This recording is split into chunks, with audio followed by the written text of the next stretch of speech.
Amables televidentes, arrancó el Telematutino 11.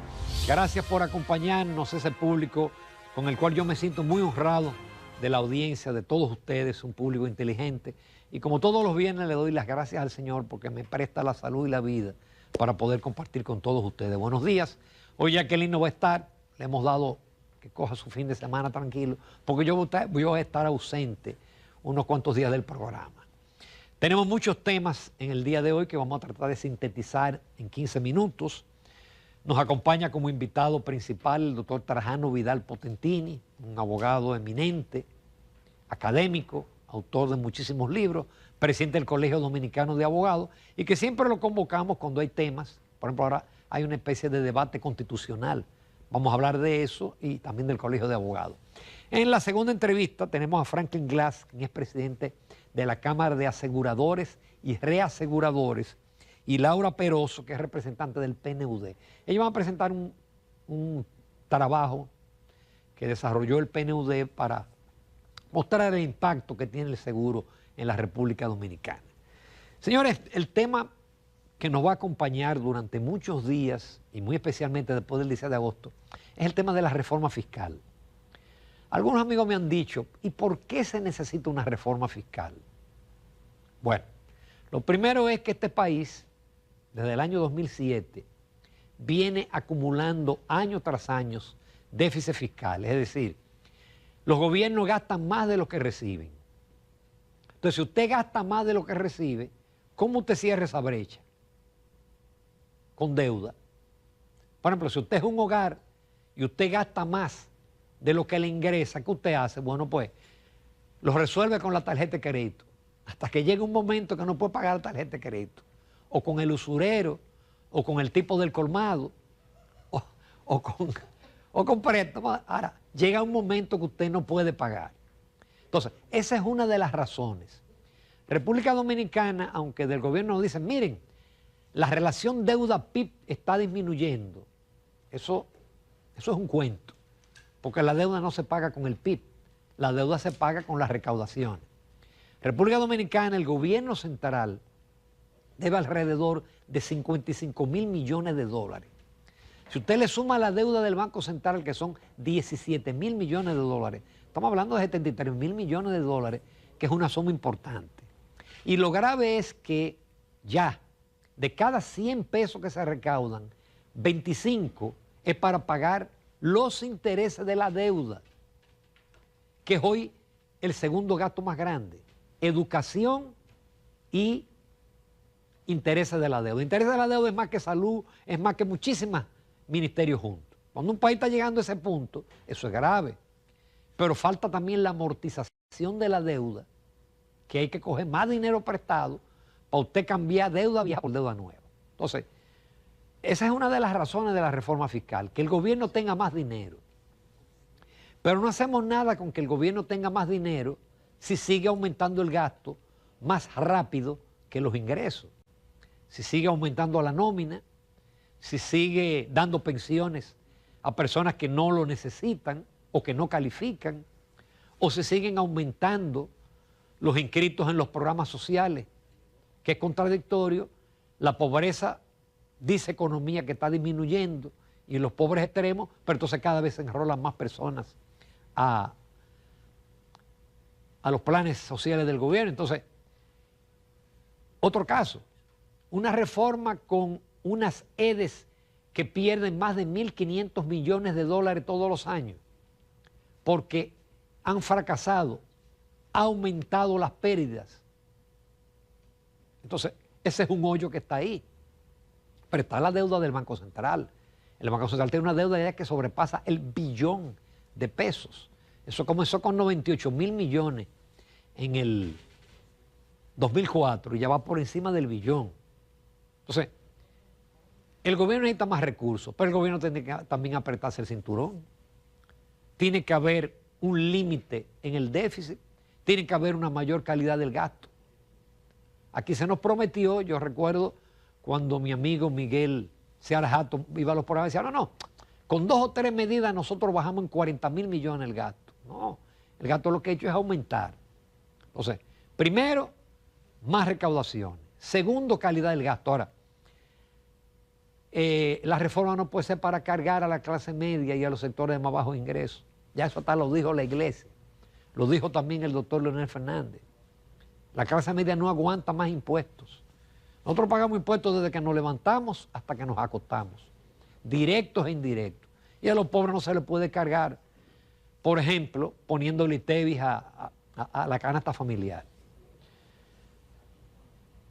Pero la reforma es necesaria porque si no, si estos déficits siguen, en pocos años aquí vamos a tener lo que se llama insostenibilidad de la deuda. Va a llegar un momento que no vamos a poder cumplir con los compromisos de la deuda. Lo que nos pasó en el año 82 y nos pasó en el año 90 y le ha pasado a muchísimos países y usted entra en crisis y tiene que aplicar unos ajustes que casi siempre no. Los ajustes siempre a quien penalizan es a los pobres y a la clase media, porque los ricos se salvan de todo esto.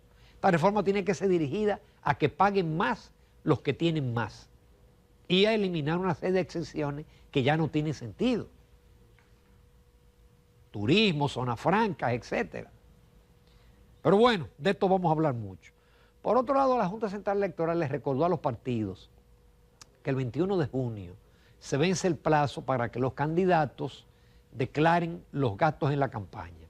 Esto es muy fácil. Esto, primero, no hay que justificarlo con documentos y se hace en línea a través de un sistema integrado de fiscalización. Pero aún así, miles de candidatos no presentan sus gastos.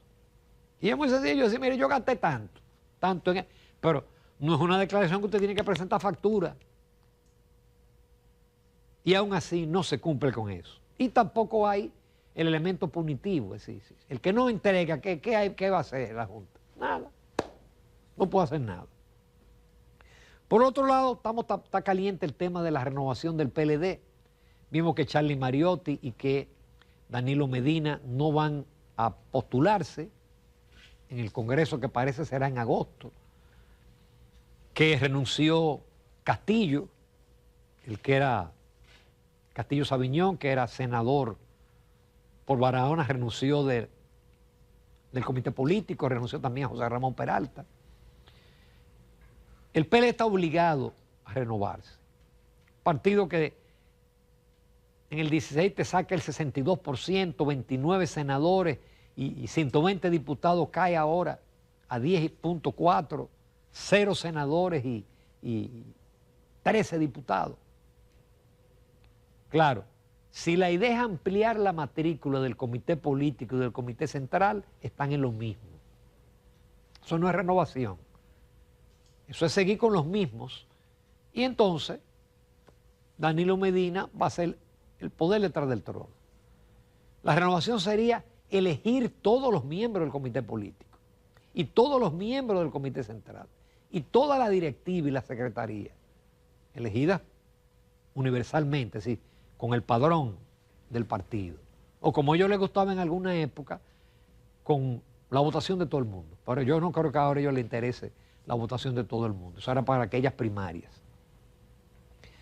En el ámbito internacional, por primera vez, un expresidente de los Estados Unidos es condenado. Donald Trump. El pecado original fue que él tuvo relaciones sexuales con una actriz porno.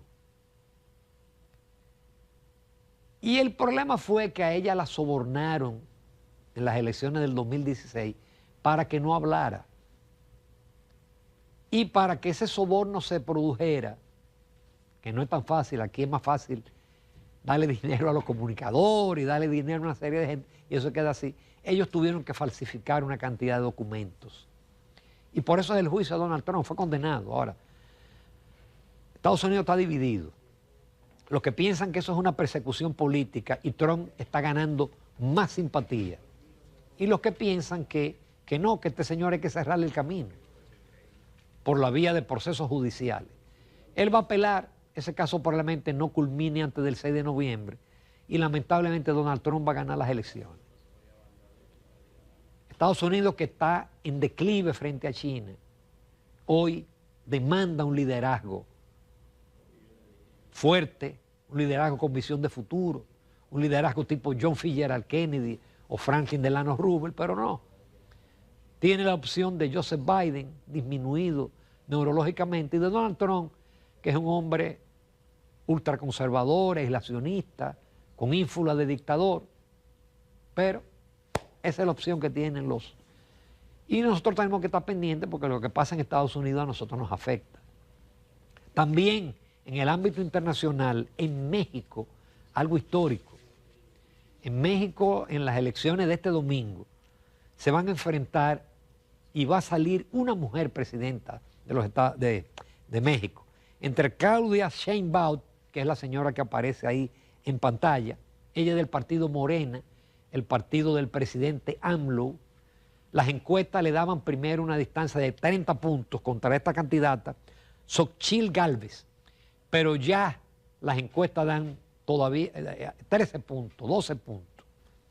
Es interesante, por primera vez en la historia, México va a tener una presidenta. La candidata opositora, ella está por el PRI, el famoso PRI, que dominó durante 70 años en México, el PRI, el PAN y el PARA. Interesante, ¿eh? Ahora nos vamos con Alejandra Núñez Gutiérrez y ese segmento ligero, ese segmento de las mascotas, y tenemos la entrevista con el doctor Trajano Vidal Potentini.